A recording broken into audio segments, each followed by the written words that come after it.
You're listening to the Every Student, Every Day podcast with me, Jim Franchini, Superintendent of the Averill Park Central School District. Welcome to this episode of the Every Student, Every Day podcast. We are thrilled today to have a guest who has now been with us in Averill Park a couple times. She's a very well-known author, currently an educator as well. We're fortunate that she came to speak with our faculty and the feedback was so positive. Our middle school brought her back to speak to our middle school students as part of our wellness day. And we asked her if she would join the podcast, and she graciously accepted. I know she's extremely busy. So very, very lucky to have her join us today. And I think our listeners are really, really going to enjoy this episode and learn some great stuff. So without further ado, we have Suzanne Dailey, again, educator, author, who is here with us on the podcast. Suzanne, welcome. And maybe if you could just start off by telling us a little bit about your journey in your world. I know you do a lot and are busy going around speaking and doing some great stuff. So if you want to tell the folks listening a little bit about yourself. Yeah, thanks so much for welcoming me on today. So yes, as you said earlier, I'm an educator. I'm a teacher first. We're recording this podcast now, but then I'm going to scoot and teach third grade in about 45 minutes to an hour. So I teach every single day. Prior to my current role, which is an instructional coach, I was a fourth grade teacher. That's where my heart is. So I taught fourth grade, and then I was a reading specialist for kindergarten and third graders. And then my career just kind of evolved to be an instructional coach. So now that means I get to teach in 15 elementary schools in our school district. So that works out to be about 5,000 kids and about 600 colleagues. So it's very different every single day, but teaching every day and adjusting strategies as all of us are right now in education. And then outside, when I'm not teaching or being a mom, I am writing. So as you had mentioned, I'm an author. I am the author of the ASCD best-selling book, Teach Happier This School Year, 40 Weeks of Inspiration and Reflection. And so I get to go to wonderful school districts just like yours and get to share some of the things that seem to resonate most, either from the book or my podcast that is also titled Teach Happier. So thank you again for allowing me to be a part of anything of Averill Park. If you invite me, I RSVP yes immediately. Well, thank you. Thank you. I think you're the first guest. We've done 100 episodes. I think you're the first guest we've had who has their own podcast. So, so as I mentioned, you've been to our district twice. First time to address our staff. That was our opening day back in September. Again, was so well received by the employees at the middle school. I was so excited to hear invited you back. I was able to see some of that presentation as your keynote speaker for our wellness day. I got to ask you, I've seen the adult talk and the student talk. When you prepare for those talks, what is it that you want the adults to take away from their time with you? And then what about your students as well? Like, can you kind of compare and contrast those two audiences? There was definitely some similarities from what I saw and definitely some differences. I was just kind of curious from your end, how do you address those two very different audiences? So anytime I go to any school district, I always think, is this postable? Is this something I want to share with my social media following? And I got such response when I posted after my visit with you. I said, some schools are just extraordinarily special. And this is one of those schools. And if you scroll and you look, I'm not saying that about everybody, but it was so wonderful to work with your teachers in the fall and then come back and work with your students in the winter. And it's really interesting for your teachers, for all the adults in the room. There's so much out there right now from really smart people, positive psychologists, social scientists, psychologists and authors. And so what they're telling us is there's certain things that we can do that will move the dial for our own happiness and well-being. And so as an adult, I want to know, what are the things that will move that dial in a positive way? So when I was with your teachers and your adults, that's what we learned of how do we as educators and parents and partners and friends and all the other roles that we play, what can we do to increase our capacity and bandwidth? Because that, as a fully formed grown-up, our lives are hard, our lives are busy, we are stretched thin. So being in a in a profession that is others oriented and is always giving out, we need to learn how we can take care of ourselves so that we can be present in front of our students. And so when we say teach happier, it's the things that we talked about with your adults. It's being grounded and steady and aligned and content. That's how we want to move through our days as adults. So for the adults, we learned optimism in like a practical way, almost like practical optimism. What can we do in our busy days to move that dial? But then for our students, it's really similar, but more of an empowering place. Right. So, for example, we uncovered some universal practices of happiness. We wanted kids when they are 12 and 13 to understand what do intentional acts of kindness do for their happiness baseline? What does gratitude do for their happiness baseline?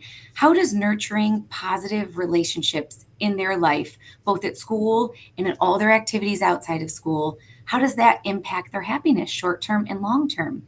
Because if we teach kids at 13 what that can do, Right. what that could look like at 23, 43, 63, that to me is like a trajectory changing education. And so it was just so wonderful to empower some of your students in the same way that hopefully your adults felt as well. That's fantastic. And I can tell you from the feedback from both audiences was overwhelmingly is it positive. And that's tough because you're hitting two very different audiences and there's a lot of people. And the feedback we get is usually pretty honest. So when you hear such positive feedback from two groups like that shows the value of what you brought to us. So thank you. Any moments during the Wellness Day at Algonquin that particularly inspired you or kind of really hit home or that you've gone back to or anything like that? Well, even before the Wellness Day, there was an idea that I stole from you guys and have started in our school district and share with others. And that's how you use music to change class periods in your middle school. That is so unique. And that right there, that moves the dial. That just makes people feel good. And so even before the Wellness Day, I was already inspired by some of the things that you're doing. But if there's any other school districts listening to this, and I know that there are, if you want to know how a wellness day is done, you call Caitlin Baker at Algonquin because the way that that day was organized was perfection. So students were coming in, even before they started to come in, other students did the announcements. They so graciously let me come in. We did the weather together. They were just so kind and welcoming. So students are pouring in, and this is when I start to get nervous because you never know with middle schoolers, right? Absolutely. As a parent of a middle schooler, you just don't know. You don't know. So they're coming in, and I'm like, you know what? I'm going to go just check in with these guys. I want to say hello. I want to see how they're doing. The eye contact, the respect, the full body presence with your students was exceptional. And you know that I said that to them the minute they sat down. When they sat down and before the internet went out, that is when I said to them, this is exceptional. And it really stands out as an outsider. Just the level of maturity was outstanding. So that was really the first thing that stood out. And then the second thing was the organization of the day. After the two keynotes, Caitlin so kindly let me go around to some of the breakout sessions. And so not only did I get to see things like fishing and vision boards and bead bracelets and yoga and whatever was happening in the gym. There were tires, there were mats. It was like very intense. They were so dialed in. But your kids would say, Mrs. Dailey, come see what I'm working on. Do you want to see this? Do you want to learn about this?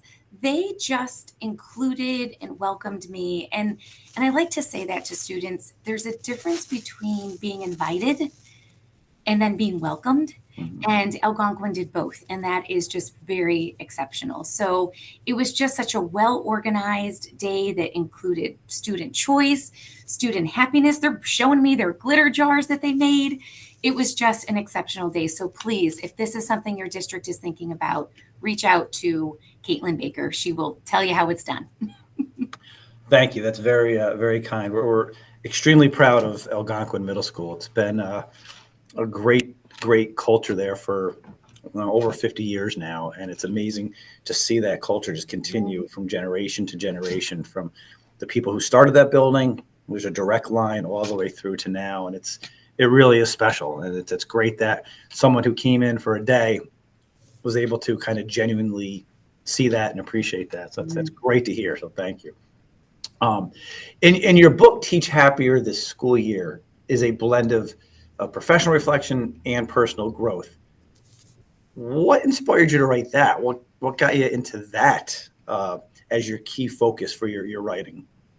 So I always dreamed of being an author, and that's because of my first grade teacher, Mrs. Howland. She told me when I was 7 that I was going to be a writer. And so I believed her. And it's been so wonderful because I've been able to reconnect with her and send her my book in her glorious retired years. So I always knew I wanted to write. And then I heard, you want to write the book you wish was on the shelf already. And so I love learning and reading and listening to positive psychologists. Like I said, things that help us in our personal and professional lives. So some people call that self-help or self-improvement. I'm going to listen or read any of that because if it can help me or help someone I love, I want to read it. So I've been looking and reading and researching and listening, and there's so much great stuff out there. But there's really not much for us specifically as educators. And so that's where I'm like, there's the book that's not written that I want to read. So I started a podcast. That's where it really started. Adam Welcome said to me, Suzanne, and he's like a very accomplished speaker, author. I said, I really want to write a book. He's like, I don't think that's your next thing. I think your next thing is a podcast. And I said, well, I don't know how to do that. And I don't know if I want to learn that. And he said, He took my phone, he put the app on it immediately. At the time, it was called, what was it called?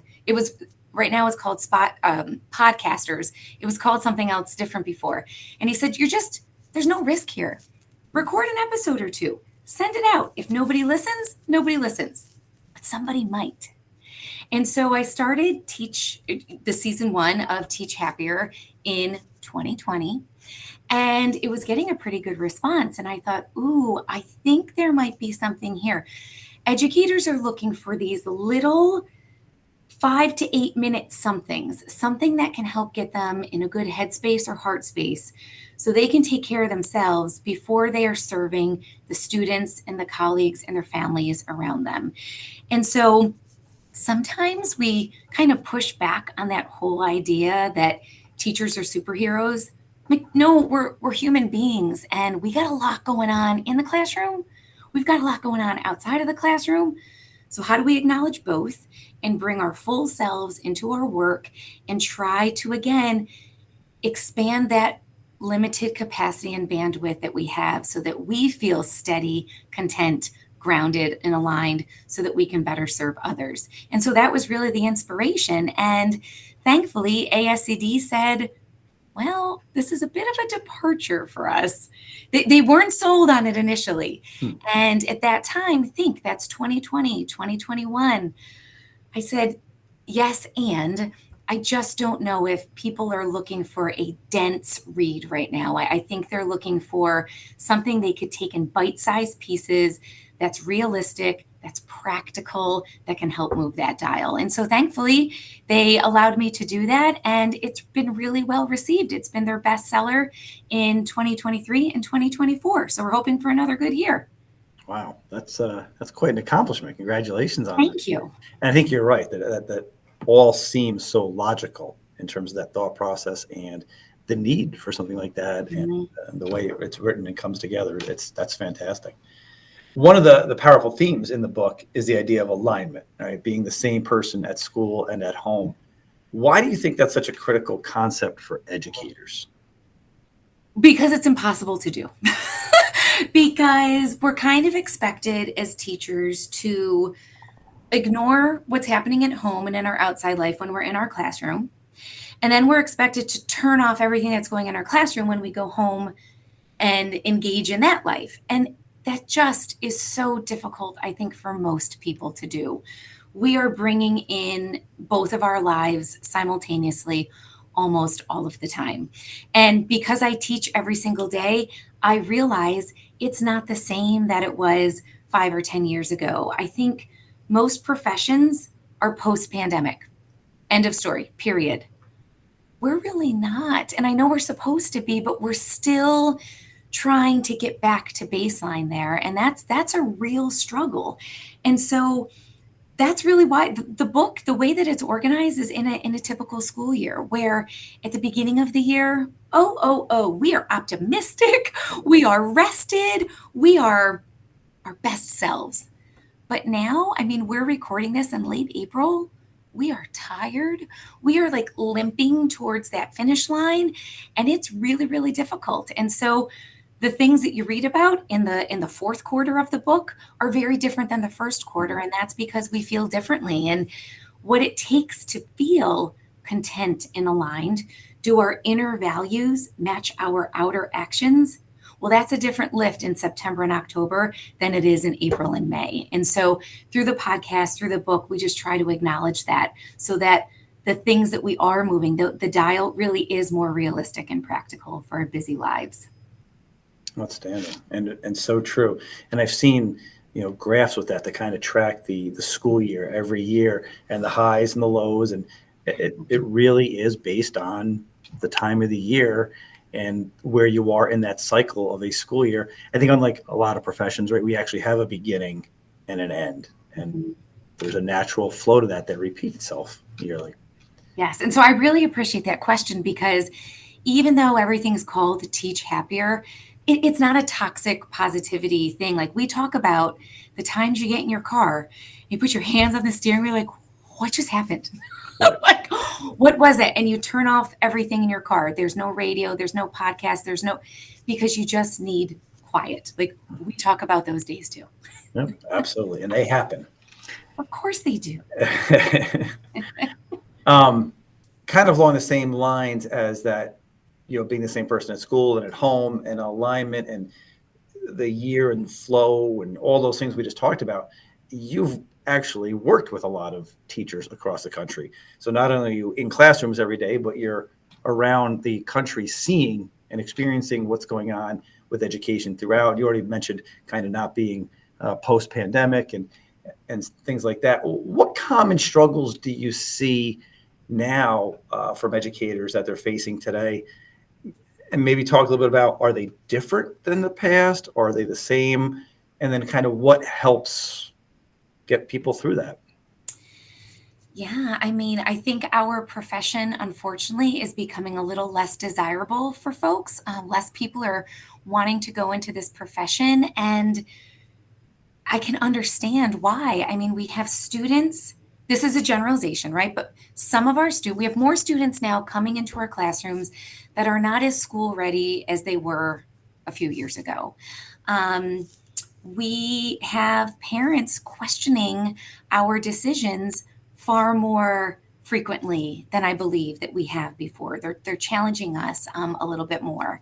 In most districts, we feel as teachers, maybe there's just less overall support.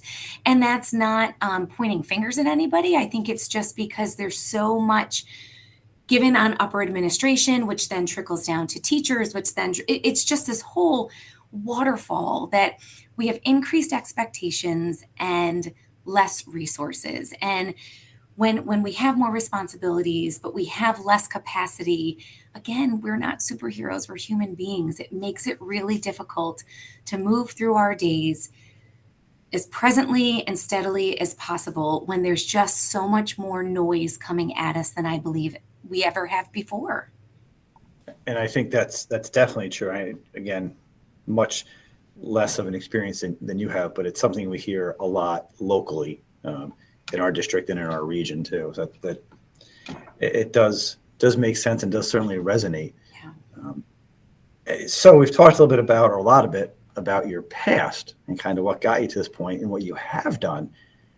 Interested in knowing what's next. Where do you see things going? Projects, books, writing, events? What's anything on the horizon that we should hope? So it should be another busy summer. I'll be going to some new school districts, and I'll be revisiting some that I've already gone to. So that's wonderful. So that's going to take me to Texas and California and Illinois and Connecticut, all over the place. So that'll be fun.